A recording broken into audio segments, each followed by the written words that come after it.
Zombies make for a huge inspiration in today's media, being portrayed with many different TV shows and movies. Zombies are probably the most prominent in video games, incorporated into many different titles and genres. One of the most famous is definitely the Left 4 Dead series. Being made by Valve, everyone who has played the games knows how much fun they can be, making your way through hordes of the undead as one of 4 unique survivors in both games. Today, I've decided to list each of the survivors from worst to best based on personal opinion. So without further delay, I present to you my list of the top 8 Left 4 Dead survivors. Enjoy!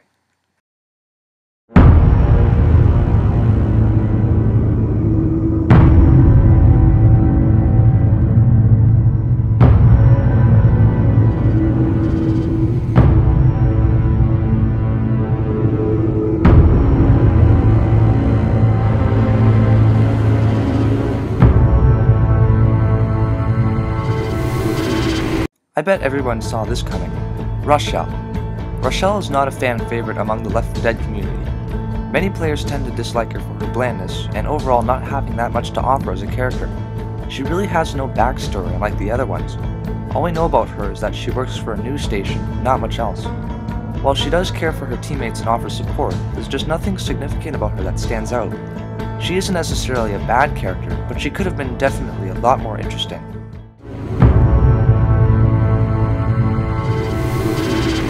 Next up, we have the high school coach known as Coach.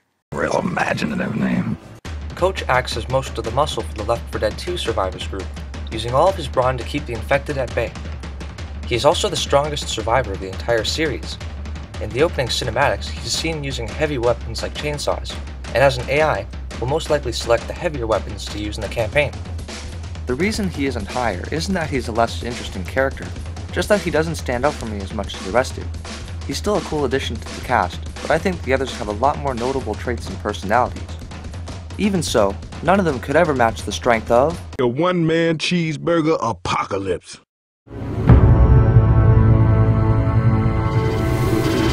Coming in at number 6, we have Zoe. First, let me just say I love Zoe's design. Her red jacket, her ponytail, her tomboyish personality, everything. She maintains a serious attitude while taking on the Horde and does a very good job of holding her own. Just look at her fending off dozens of zombies with just 2 pistols. I wish Rochelle could have followed her example. In the Sacrifice graphic novel, Zoe is revealed to be a freshman college student who is highly interested in horror movies and monster makeup. While spending a day with her parents, a wild zombie finds its way into their home shortly after the start of the infection. Her mom gets bitten and ends up attacking her dad, who knows that he will soon start turning as well. He then orders Zoe to shoot him right there. This adds a huge amount of sympathy for her. I mean, can you imagine seeing your parents fall as 2 of the first victims in a zombie apocalypse? But despite everything, Zoe refuses to let her suffering get to her, and bravely continues to fight as an invaluable member of the original team.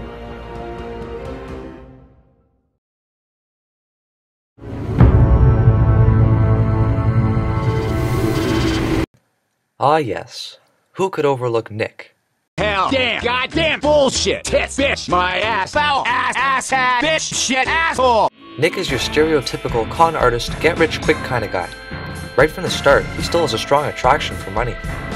I mean, look at the intro, he goes straight for the freaking cash register. At first, I wasn't really sure how to judge Nick. At the start of Left 4 Dead 2, he is portrayed as an easily annoyed character who doesn't like having to work with the 3 strangers he meets to cope with the current catastrophe. But as he goes through the campaign, he loses a lot of his cynical attitude and develops genuine feelings for the group, doing whatever he can to help them no matter what. Nick is a lot like a coin. On one side, he's rash, arrogant, and sometimes cares more about his $3,000 suit than the situation at hand. But on the other side, he's a determined team player and willing to offer support any way he can. Maybe the helicopter. Maybe it's made of chocolate. Yes, he's short-tempered. Yes, he has a foul mouth, but it all makes his character stand out so well. And he still values his friends and makes an effort to help them, unlike some other con artists I know. I'm looking at you, Sylvia Crystal.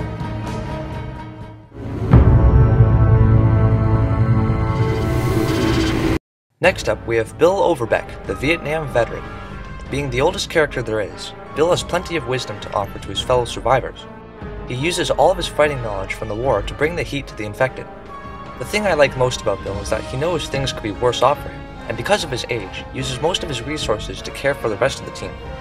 He especially cares for Zoe, acting as almost a second father figure towards her. If you've read the comic or purchased the DLC for The Sacrifice, you'll see things taking a big turn for the worst in Bill's case. At the end, the survivors come to a bridge leading to safety, but the generator won't start on its own. One of the survivors must stay behind to make it work while the other 3 escape. Of course, when playing, you can send any of your party to work into the generator. However, Bill sees himself as the obvious choice to sacrifice himself for the team. Just like the true soldier he is, he doesn't let anything stop him saving the lives of his friends. Rest in peace, Bill.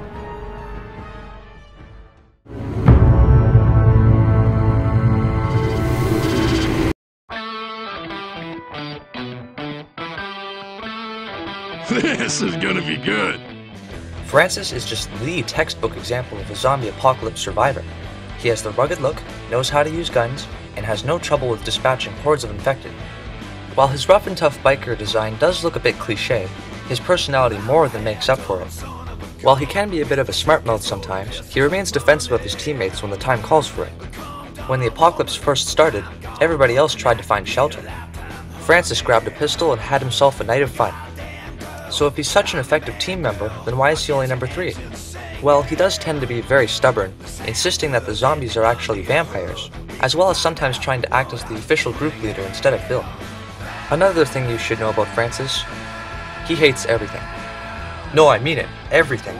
I hate tunnels. I hate stairs. I hate elevators. I hate small towns. I hate the woods. I hate subways. I hate planes. I hate vans. I hate the water. I hate lawyers. But that's still part of what makes him so remarkable. He can either be as tough as nails or a bit of a wimp, but he's irreplaceable, and we all love him. You rock, Francis.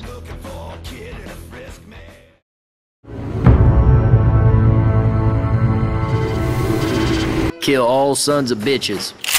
That's my official instructions. Honestly, who doesn't like Ellis? Oh, get out of here, you! With characters like Nick and Francis being more on the serious side, Ellis helps to balance the group's personalities out to keep the tone from getting too dark, and he is the perfect one for the job. Just look at how roughed up he gets in the opening clip.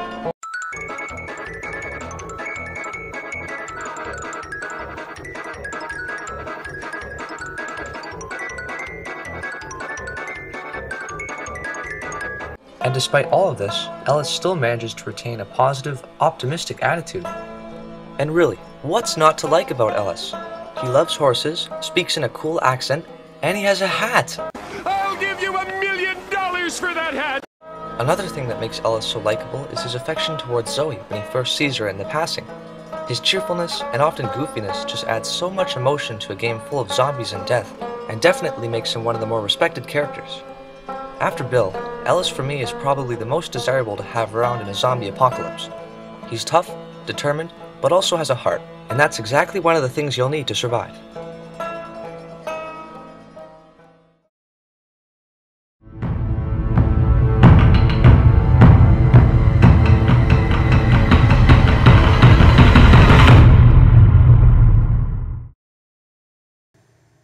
It's Lewis! Peel's here. Peel's here. Grab and peel. Grab and peel. Peel's here. Gotta grab everything I can. Here. Grab and peels. Lewis is just awesome. He's an eternal optimist, always believing that things will eventually get better. No matter how bad the situation gets, he will often say some sort of positive thing to cheer the team up. Lewis is an assistant manager at an electronic retail and support company, and aside from Bill, is the only survivor to have actually gone through serious weapon training. His coworkers used to laugh at him when he hit the rifle range at lunch, but it's not so funny anymore. He bears a striking resemblance to Shaun from Shaun of the Dead, making him the only character to directly reference another character outside the franchise. Lewis has also become internet famous from the pain pills the survivors can pick up. Lewis players notoriously go straight for them just to hear the famous line, Grab and peels. That instantly became a meme. This is shown in many Gmod and Source filmmaker parodies, depicting Lewis having a strong addiction to these pills. Lewis also gets points for being a gamer. Depending on the weapon you pick up, it's possible for Lewis to make references to Half-Life and Counter-Strike. Also, have you heard his death cries?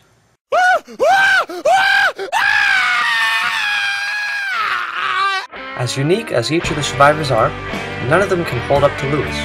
He'll always be my favorite, no matter what. Thanks for watching, and I'll see you guys next time.